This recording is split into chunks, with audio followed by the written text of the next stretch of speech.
Hola y bienvenido a este vídeo. Esta vez vamos a hablar sobre un tema que es muy interesante y controvertido. ¿Por qué controvertido? Bueno, porque vamos a hablar sobre una posible ruptura de España. Voy a hacer este vídeo a raíz de unas declaraciones que he visto sobre expertos, concretamente expertos en sociología, donde dicen que a España le ha llegado la hora. Es decir, lo que quieren decir es que todas las naciones se han creado y luego después ha llegado un momento en el que han desaparecido. Ninguna nación ha sido eterna.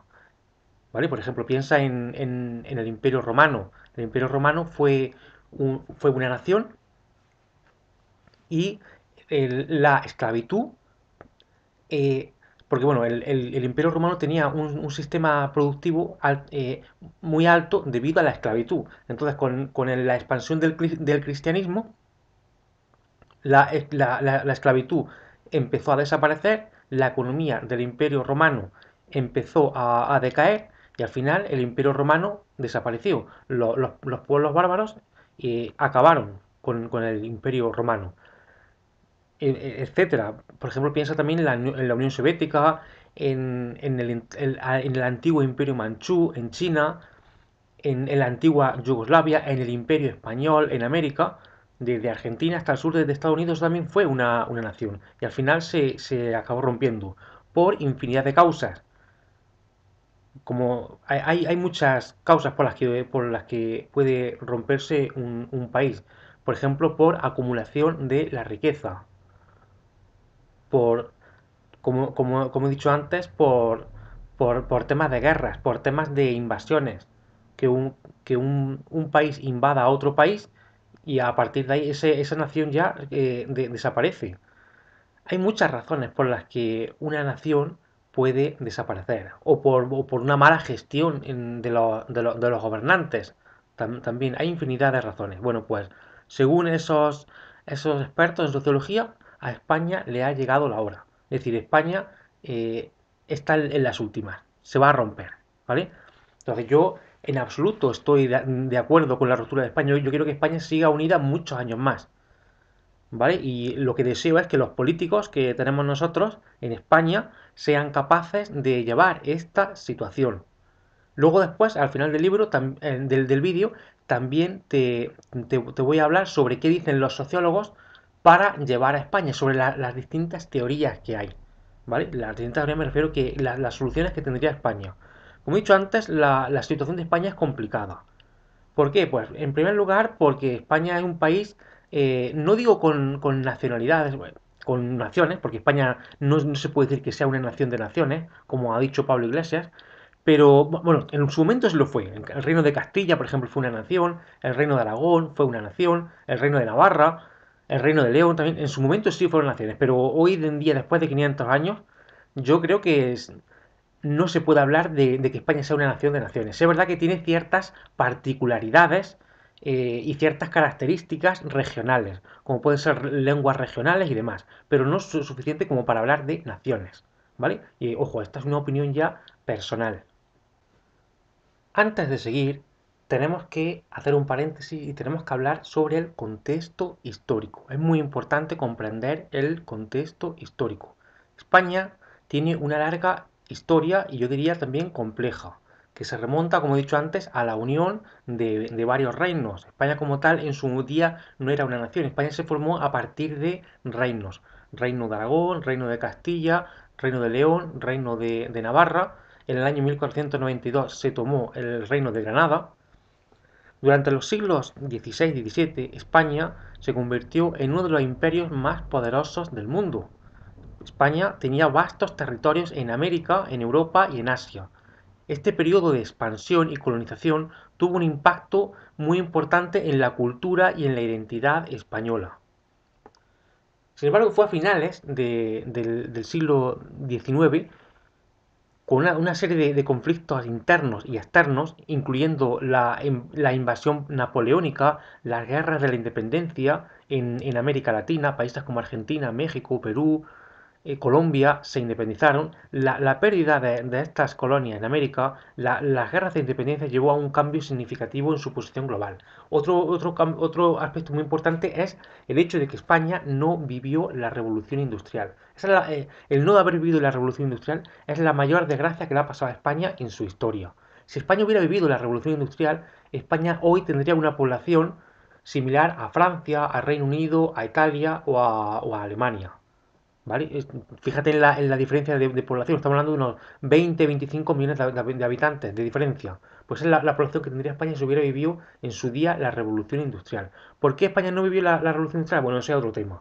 Ese otro tema, quizá algún día haga algún vídeo sobre eso, sobre por qué España no vivió la revolución industrial. Pero eso dejó a España como potencia de segundo orden. Eso dejó a España como. De hecho, España era antes de la Revolución Industrial, España era una potencia de primer orden.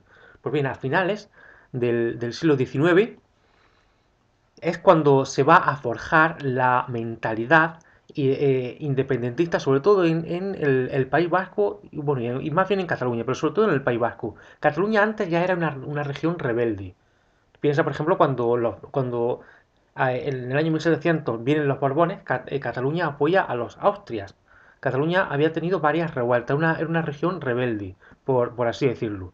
Bueno, pues fue a finales del siglo XIX, con la conquista de África. España en aquella conquista tenía la moral muy alta, España sabía que económicamente estaba muy atrasada y que tecnológicamente también estaba muy atrasada con respecto a otras potencias europeas, pero España sí que tenía la moral muy alta por el hecho de lo que España había sido capaz de hacer en América, cómo España había sido capaz de conquistar desde los Andes hasta el sur de Estados Unidos. España estaba muy orgullosa de esa proeza. Entonces España lo que pensaba es muy bien, España es un país atrasado, tanto tecnológicamente como económicamente, pero esto de invadir y colonizar, esto se nos da bien. Sin embargo, los hechos demostraron que no. Francia y Reino Unido colonizaron gran parte de África, mientras que España colonizó lo que es la zona del Sáhara, Guinea y el norte de África con muchas dificultades y con la ayuda de Francia.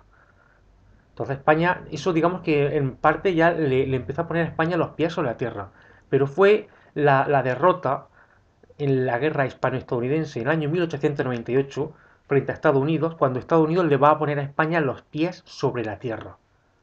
España eso lo que hace es hundir la moral española.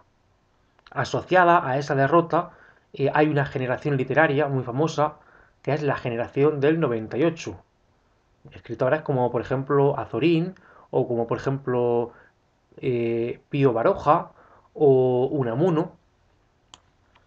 Vale, ¿y por qué digo que esa, ese hundimiento de la moral española frente a la derrota de Estados Unidos eh, produce un cambio o, digamos de alguna manera forja una mentalidad independentista? A ver, no es que realmente forje una mentalidad independentista, pero sí produce un cambio en la mentalidad española.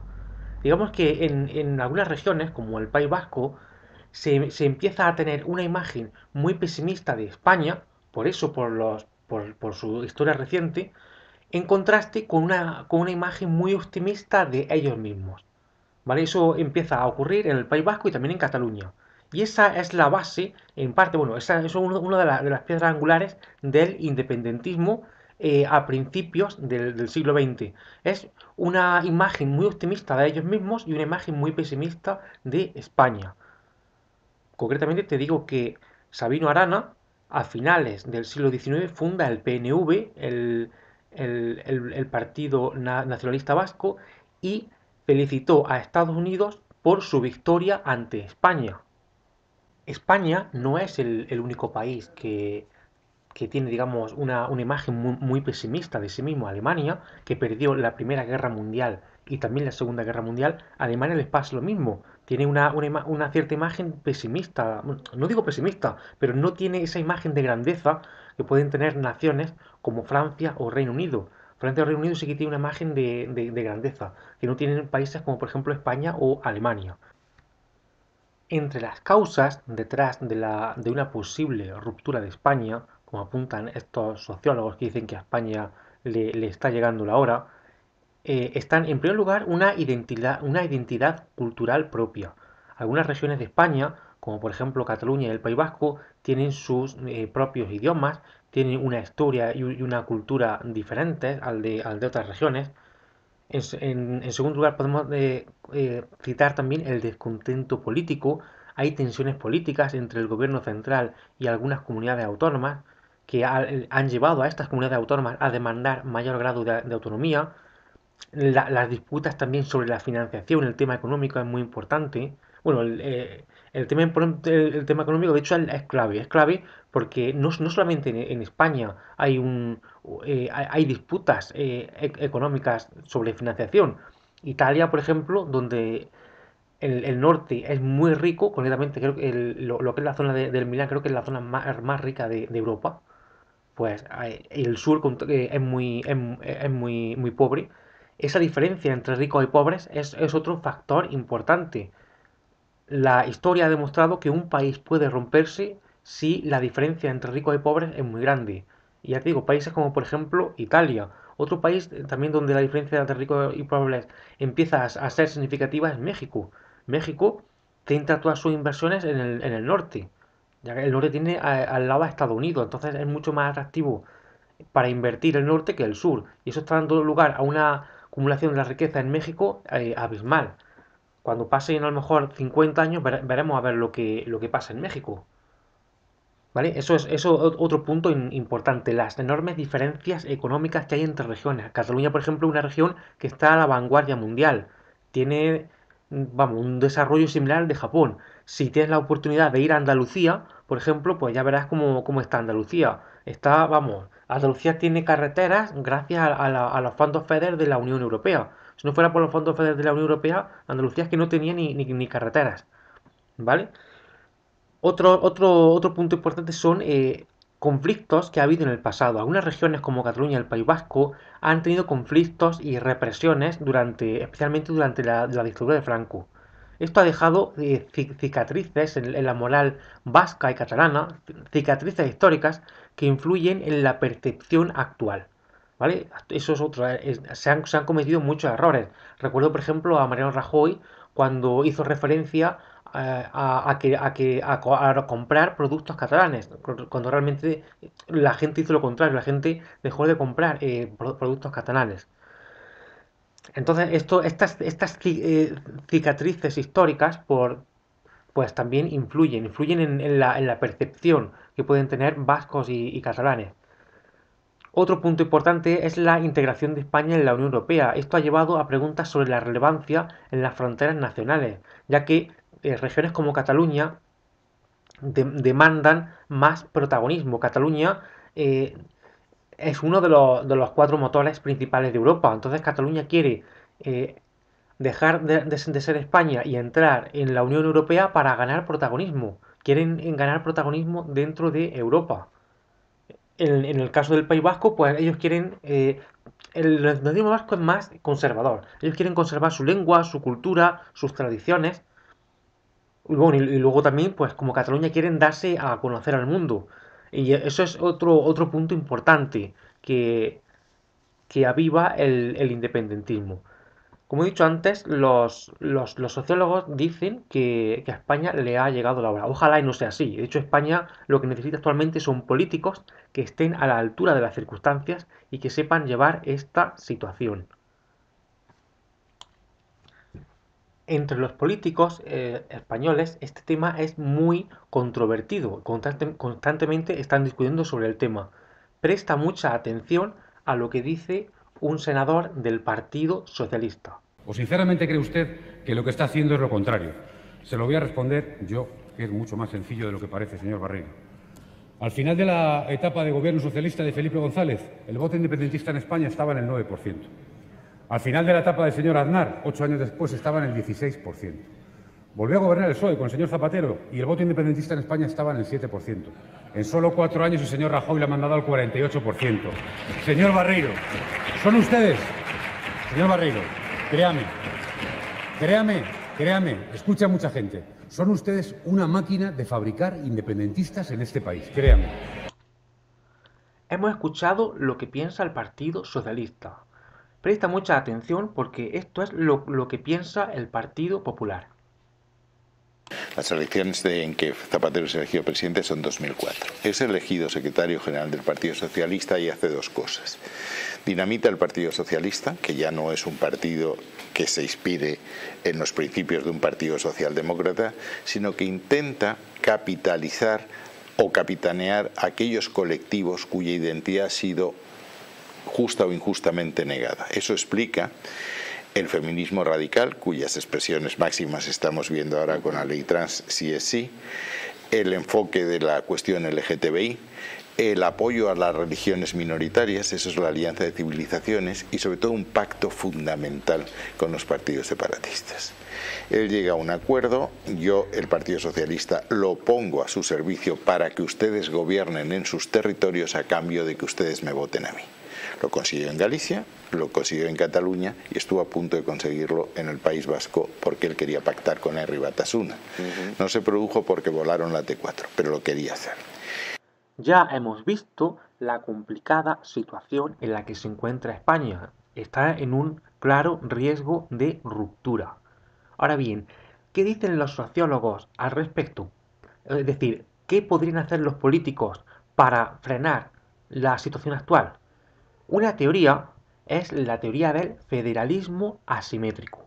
Esta teoría se basa en el hecho de que si nosotros a España la dividiéramos en comunidades autónomas o en estados muy independientes, la democracia haría que esos estados convergieran hacia la Unión. Un ejemplo del federalismo asimétrico puede ser Estados Unidos. Estados Unidos fue un país, bueno, es un país en el cual los estados han tenido guerras entre ellos. Y era un país federal y poco a poco la democracia ha ido convergiendo hacia la Unión. ¿Vale? Esa es una de las posibles teorías que podrían salvar a España. Otra teoría, aunque esta teoría ya es un poco más valiente, sería la de si nosotros desafiáramos España y la volviéramos a rehacer de nuevo, es decir, cambiando la constitución, cambiando la capital de España, haciendo cambios muy profundos en todos los sentidos, eso a lo mejor podría inducir en una mentalidad en la gente de cambio y eso también podría salvar a España. Hemos visto la primera teoría que según los sociólogos podría salvar a España, que es la teoría del federalismo asimétrico, ¿vale? Bueno, pues ahora vamos a ver la segunda teoría. La segunda teoría se basa en el progreso, es decir, el progreso es siempre la convergencia hacia las zonas económicamente más adelantadas. Por ejemplo, en Francia, lo que digan los parisinos, que París es la zona más rica de Francia, va a ser visto como el progreso. En Rusia, lo que diga Moscú y San Petersburgo, que son las zonas más ricas de Rusia, pues va a ser el progreso. El progreso siempre es lo que dicen las zonas económicamente más adelantadas. Pues bien, en España, Cataluña y el País Vasco son regiones muy ricas, de hecho, entre las más ricas de España, y son independentistas. Entonces, esto hace que el independentismo sea visto como el progreso. ¿Vale? Entonces, esta segunda teoría para salvar a España lo que dice es que si en España se acabaran las desigualdades económicas que hay, que en España hay unas desigualdades económicas enormes, y de hecho haré un vídeo sobre eso. Por cierto, te recomiendo que veas el vídeo que hice sobre Andalucía, por qué Andalucía es tan pobre. Ahí te explico las razones de por qué Andalucía es tan pobre. En fin, Andalucía no tiene los medios que le permiten industrializarse. Sí, luego el Partido Socialista tampoco estuvo muy acertado, ¿de acuerdo? Pero se deben a varias causas. Aquí en ese vídeo te lo explico. Bueno, hasta aquí ha llegado este vídeo. No pretendo en ningún momento hacer apología del independentismo ni de romper a España, en absoluto. De hecho, justo lo contrario, yo lo que pretendo es hacer una crítica constructiva. Una crítica constructiva me refiero a que los políticos se den cuenta de la grave situación por la cual atraviesa España. Ya lo he explicado al principio del vídeo que la ruptura de un país no es algo excepcional. Todas las naciones se han acabado rompiendo. Unas por invasiones, otras por acumulación de la riqueza, como por ejemplo el Imperio Manchú. En China hubo una acumulación de riqueza enorme. Otros porque los políticos no la han sabido llevar, problemas religiosos y un sinfín de razones. Ha habido muchas independencias y muchos países que se han roto y normalmente los problemas económicos suelen estar entre las principales razones. Por ejemplo, piensa en Italia. Italia, el norte de Italia, lo que es la zona de Padania, quiere independizarse. Es un nacionalismo puramente económico. Otras razones por las que puede haber independencia también son por motivos lingüísticos, de tener otra lengua. Por ejemplo, piensa en la Bretaña, en Francia, que es una región donde se habla una lengua celta muy antigua. O, o también puede ser por motivos religiosos. Hay un sinfín de razones por las cuales un país puede romperse.